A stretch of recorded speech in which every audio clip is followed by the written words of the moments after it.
اعوذ باللہ من الشیطان الرجیم بسم اللہ الرحمن الرحیم اللہم صلی علی محمد وآل محمد وعجل فرجہم۔ السلام علیکم ورحمۃ اللہ وبرکاتہ۔ سامعین محترم، ماہ رجب المرجب اپنے اختتامی مراحل میں داخل ہو چکا۔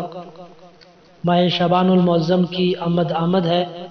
پروردگار عالم سے دعا کرتے ہیں کہ رجب المرجب میں ہم سب نے جو عبادات، جو اعمال سر انجام دیے، ان کو اپنی بارگاہ میں شرف قبولیت عطا فرمائے، اور اسی طرح ماہ شعبان میں بھی ہمیں اعمال انجام دینے کی توفیق عطا فرمائے۔ شعبان المعظم وہ عظیم مہینہ جو حضرت رسول اللہ صلی اللہ علیہ وآلہ وسلم سے منسوب ہے۔ حضور صلی اللہ علیہ وآلہ وسلم اس مہینے میں روزے رکھتے تھے۔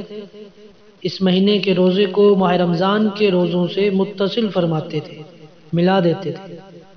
اس بارے میں حضرت صلی اللہ علیہ وآلہ وسلم کا فرمان ہے کہ شعبان میرا مہینہ ہے، جو شخص اس مہینے میں ایک روزہ رکھے گا تو جنت اس کے لیے واجب ہو جائے گی۔ چھٹے لال ولایت حضرت امام جعفر صادق علیہ السلام فرماتے ہیں کہ جب ماہ شعبان کا چاند نمودار ہوتا تو امام زین العابدین علیہ السلام تمام اصحاب کو جمع کرتے اور فرماتے کہ اے میرے اصحاب، جانتے ہو یہ کون سا مہینہ ہے؟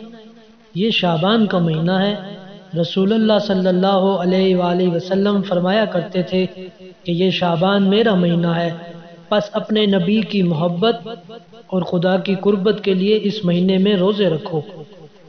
اس خدا کی قسم جس کے قبضہ قدرت میں علی ابن حسین کی جان ہے، میں نے اپنے پدر بزرگوار حسین ابن علی سے سنا، وہ فرمایا کرتے تھے کہ میں نے اپنے والد گرامی امیر المومنین علی ابن ابی طالب علیہ السلام سے سنا، جو شخص محبت رسول اور تقرب خدا کے لیے شعبان میں روزے رکھے، خداوند متعال اسے اپنا تقرب عطا کرے گا۔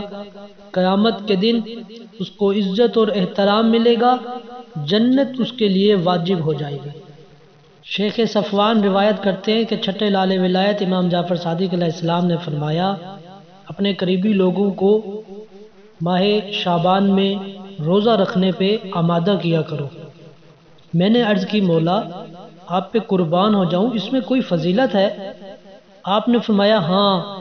فرمایا رسول اللہ جب شعبان کا چاند دیکھتے تھے تو آپ کے حکم سے ایک منادی یہ ندا کرتا تھا کہ اے اہل مدینہ، میں رسول خدا کا نمائندہ ہوں، ان کا فرمان ہے کہ شعبان میرا مہینہ ہے، خدا کی رحمت ہو اس پر جو اس مہینے میں میری مدد کرے، یعنی روزہ رکھے۔